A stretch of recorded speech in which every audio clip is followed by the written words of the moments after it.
Hello. Yes, good morning everybody. I hope you're having a good morning. Today is Monday, 29th of June. So we want to try and look at our charts from the weekly point of view. Let's see what we expect to be happening this week.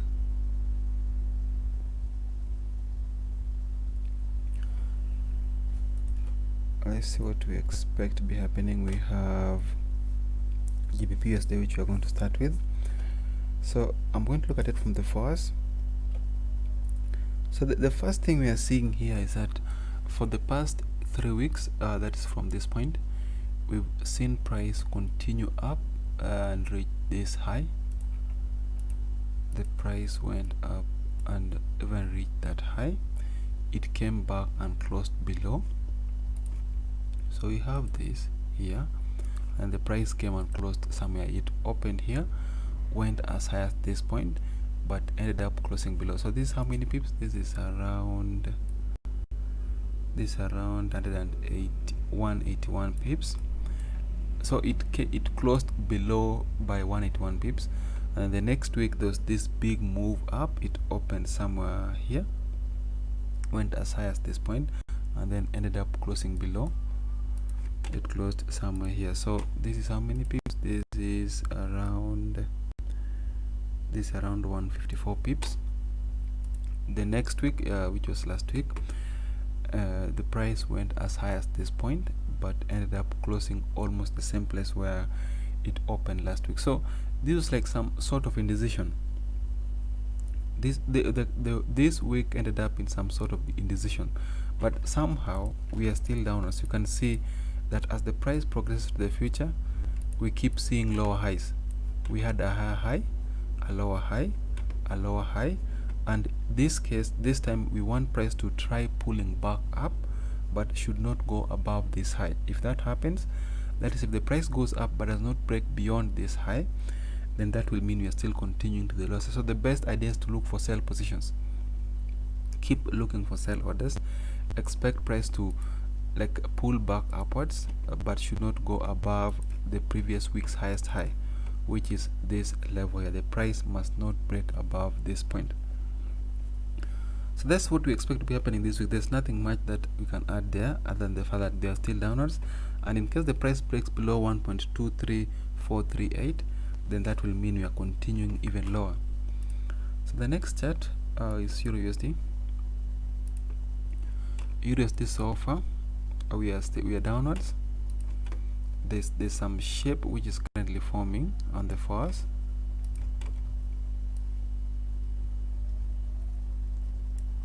We had a support here, we had a resistance, we had a support, we had a support, we had a resistance.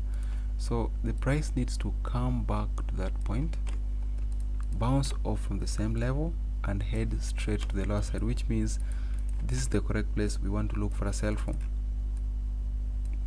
If anything is to go by, this is the correct place to sell from. And we had a sell previously, we had a resistance here.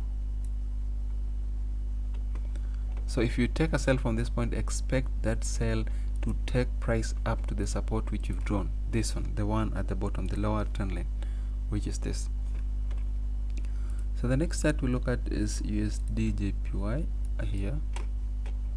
So far this chart is consolidating. This like we've seen price remain within the same range after a drop in price. Look at this, there was this massive decline, and then it ended up within a range. So this either we wait for a sell from around 107.504, or the price needs to break above before continuing to the upper side. So this may happen. The price may continue up, retrace back, and then continue to the upper side. This is what the first scenario. Or the next one, the price may bounce off from that point, head straight to the lower side, retrace back, and then continue to the lower side. This is what could happen.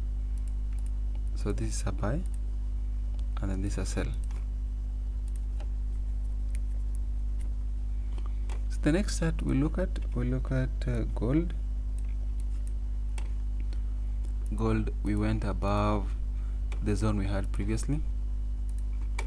We have that, and then we had this zone. We mentioned that should the price break above this zone, that would have meant that we are continuing to the upper side. So that's exactly what happened. The price successfully closed above the resistance line. I mean 1746.99. It gapped above, retraced back slightly, continued up, then it came back to the same place. So this is even the fact that the price closed as a pin bar. This is a good sign that we are still continuing upwards.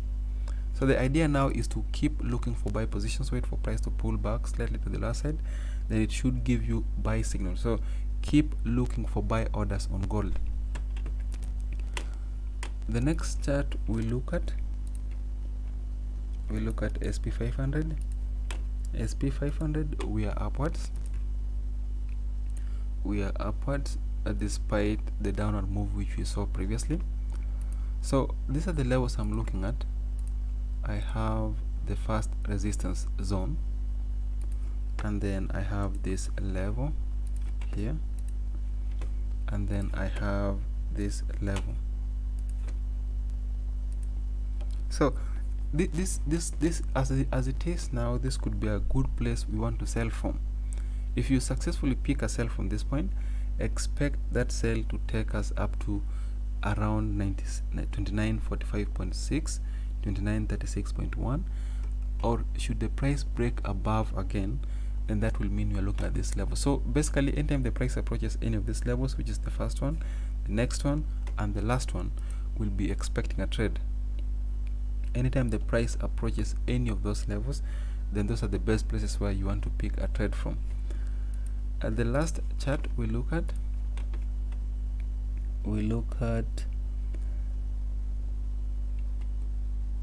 Brent oil. So Brent oil so far is pulling back down. On this chart I'm going to use fib levels, and this should act as our swing low here. As it is now, I expect price to come back up to 23.6 fib level and then continue up, or it may continue down and then continue up, or it may extend even lower up to 50.0%. So these are the places we want to buy from. You either buy it there, or you wait and buy it there, or you wait and buy it when the price gets to the 50.0% fib level. So these are the places where that we're looking at. We want price to get to this level so that we can buy at the lowest possible risk. So thank you very much. That should be the end of today's session. If you have any questions, kindly feel free to post them for me on the chat option, and I should be able to respond to them. So thank you. See you.